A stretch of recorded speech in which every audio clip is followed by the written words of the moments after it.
Sinto-me um cidadão europeu, assim como me sinto espanhol. Mas não sinto que seja tratado como um cidadão. É como se eu não tivesse voz nem voto. Por isso penso que não sou tratado como um cidadão europeu. O que significa ser um cidadão europeu? Quantas portas fechadas ainda encontramos quando reclamamos os nossos direitos na Europa? Identificar e derrubar estes obstáculos é o objetivo do segundo relatório para a cidadania europeia. O relatório de cidadania tem por base, na verdade, a própria experiência dos cidadãos.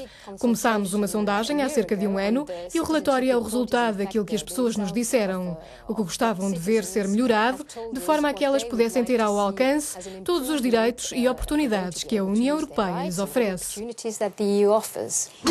Mas que oportunidades são estas? O primeiro relatório da cidadania, publicado em 2010, concluiu que a maior parte das pessoas não conhece os seus direitos.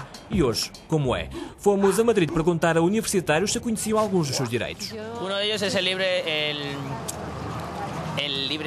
la libre circulación sobre los países que pertenecen a la zona Schengen.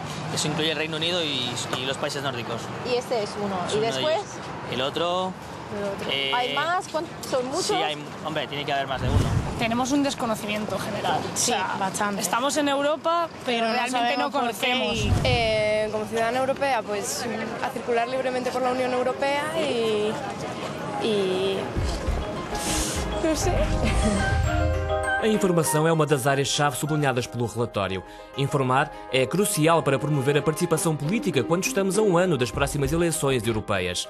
Simplificar a burocracia, eliminar as barreiras quando se fazem compras no estrangeiro ou proteger as pessoas mais vulneráveis são outros dos objetivos, assim como a criação de um verdadeiro mercado de trabalho na União Europeia. O trabalho é um dos setores onde as pessoas menos se sentem europeias. Os estágios, por exemplo, ao invés de ajudarem os jovens, muitas vezes acabam sim por atrasar a entrada no mercado de trabalho. Espanha, neste particular, é um dos piores exemplos na Europa. Há 26 milhões de desempregados na Europa. Mais de 6 milhões são espanhóis. Em Portugal, o número de desempregados subiu em 2013 para 950 mil. 42% são jovens. A Grécia tem a pior taxa. Mais de 64% dos gregos estão sem trabalho. A Espanha surge logo a seguir. É dramático, e ainda mais entre os jovens, que representam mais de 57% dos desempregados espanhóis. Cada vez há mais pessoas a serem encurraladas em trabalhos precários, sem estabilidade. As preocupações aumentam, em especial no que toca ao problema que está a ser criado pelos aparentes falsos estágios. Fomos a Madrid ao encontro de Jorge. Ele formou-se como professor, mas não consegue mais do que andar de estágio em estágio. Tenho 25 anos, acabei a universidade com 22, mas nunca consegui um verdadeiro contrato de trabalho. Apenas trabalhei como voluntário aqui em Espanha e também no estrangeiro, naquilo a que podemos chamar estágios de formação ou contratos à experiência. Com o que aqui em Espanha se conhece como becas de formação ou contratos de prática. Ou estamos em casa sem ganhar dinheiro, sem podermos ser independentes, nem casar, sabe-se lá até quando, ou trabalhas num regime de semi-escravatura. Mas é claro que não lhe vão chamar escravatura, chamam-lhe sim formação, período à experiência ou estágio. O Fórum Europeu da Juventude, que inclui o Conselho de Juventude Português, ao constatar que os estagiários europeus estão a aprender cada vez menos, apresentou uma proposta para a criação de uma carta com diretrizes para os estágios realizados na Europa.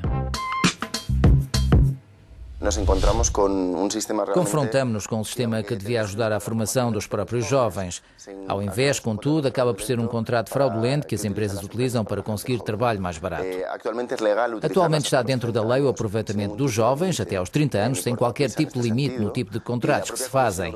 A própria Comissão Europeia denunciou em julho de 2010 que mais de 60% dos estágios realizados em Espanha são ilegais, não apresentam qualquer tipo de segurança social, direitos laborais ou sequer salário.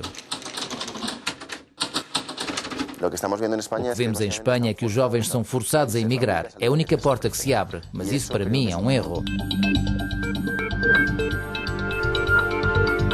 Que passos estão as instituições europeias a dar para acabar com este fenómeno? A resposta é-nos dada por Natalie Stockwell, da Comissão Europeia. Por enquanto, as regras não são muito claras. Cada Estado-membro aplica as suas regras. Mas a ideia é conseguirmos criar um quadro de qualidade com um mínimo de critérios daquilo que deve ser um estágio em termos de contrato, remuneração e interesse do trabalho em causa. Um estágio não deve ser apenas um trabalho mal pago. Com a crise, os imigrantes comunitários na Alemanha aumentaram para o valor mais alto desde 1995. Só os espanhóis são mais 45%. O mercado de trabalho europeu é uma realidade, mas a relação entre migração e trabalho precário é uma preocupação. Estão a aproveitar-se da crise e da situação económica como desculpa para mudar o modelo do mercado laboral. Para mim, a Europa é uma oportunidade, mas é preciso melhorá-la. É preciso construí-la. Pero hay que mejorarla, hay que construirla. Os jovens europeus não querem uma Europa de escapes, uma Europa de refúgios. Eles querem uma Europa de portas abertas, uma Europa de oportunidades.